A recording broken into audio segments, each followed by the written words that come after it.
Hey everyone, it's VM Campos, comic book fan. Welcome to the weekly VM Campos Comic Book Club. For the audio-only version of the podcast, head on over to your favorite podcasting app, Spotify, Google Play, iTunes, etc. Just search VM Campos and subscribe. This is the series where I review a comic book, new or old, from my collection, and I rank it on a scale of 1 to 5 for the cover art, the interior art, the plot, and the enjoyability of the book. Spoiler alert, I will be going through the various pages of this book. I won't reveal the whole plot, but you should make every effort to buy the book yourself. Help out your favorite companies and creators by buying their stuff. This week I'm reading Shanda the Panda #1 from Moo Press. The general concept of this book is that it is a furry comic from the early 90s, first published at Moo, then published at Antarctic Press, and then independently at Shanda Fantasy Arts.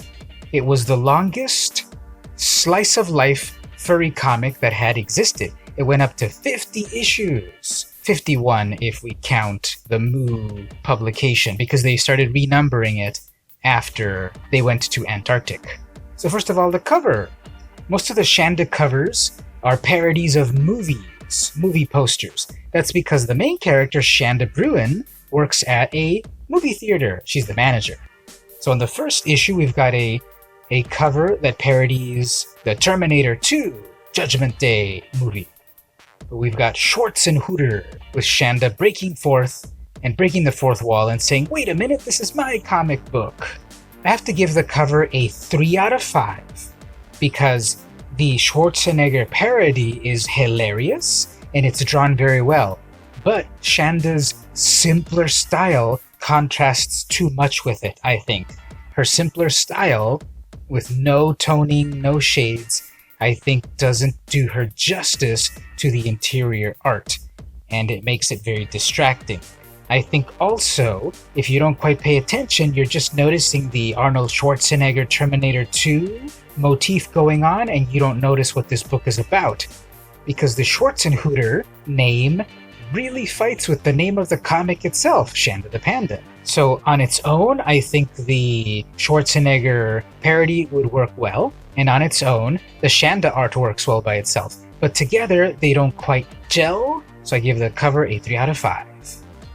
The interior art is in black and white, and this early edition from Moo Press was in really cheap quality newsprint. My copy is yellowed, as are most people's copies, because of the cheap newsprint. This is a book from 1992.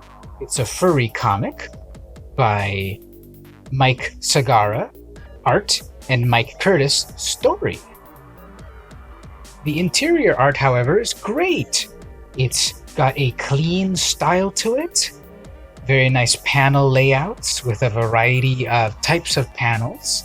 The characters are drawn really well. They're really cute, they're really cartoony, my favorite style. This is the style that I strive to draw myself, but still with a lot of detail. This is a shot of New Orleans, where one of the main characters is from, and there's all of these characters with great detail and a French Quarter building, and everything looks really realistic. There's a mug of beer that looks realistic as well. The book is in black and white, but there is some toning and some patterns put into the blank shapes, and the artist does a good job of separating foreground and background characters, because it's often very difficult for a black and white comic to differentiate that very well. Believe me, I've seen a lot of them, and I've seen some really bad ones.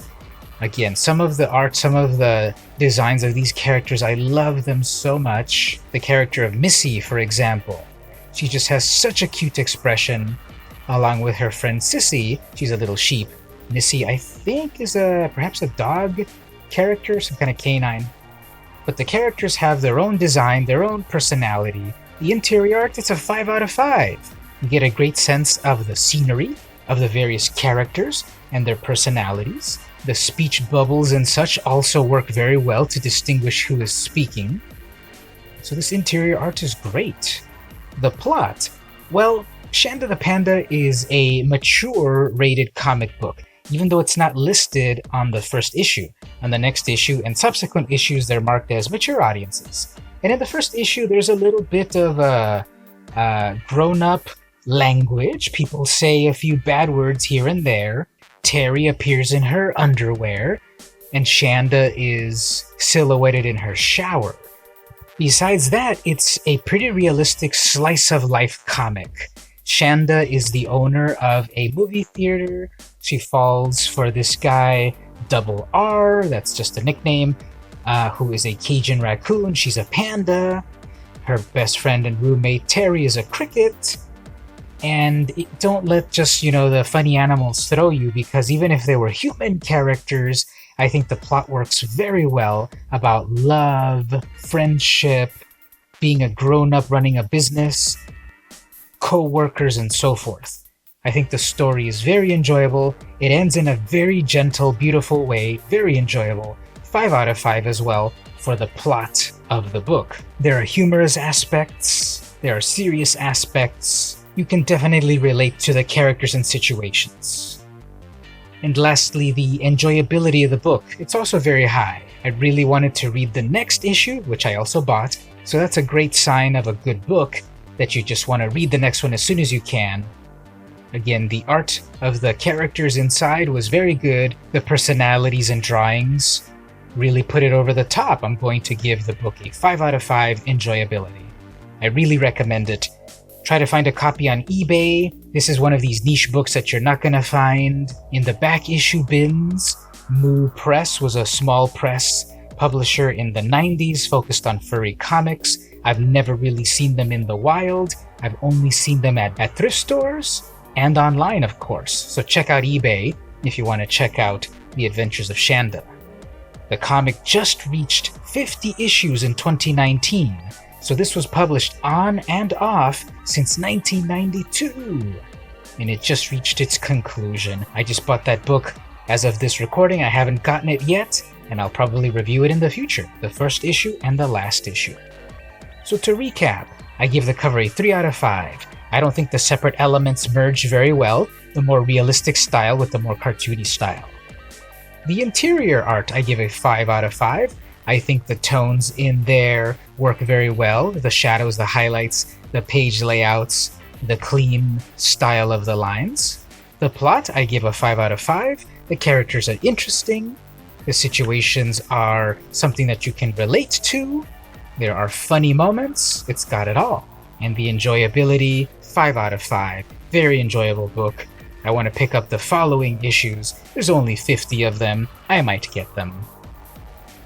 So this week I read Shanda the Panda number 1 from Moo Press. For the audio version of the podcast, head on over to Spotify, Stitcher, Google Play, iTunes, etc. Search VM Campos and subscribe.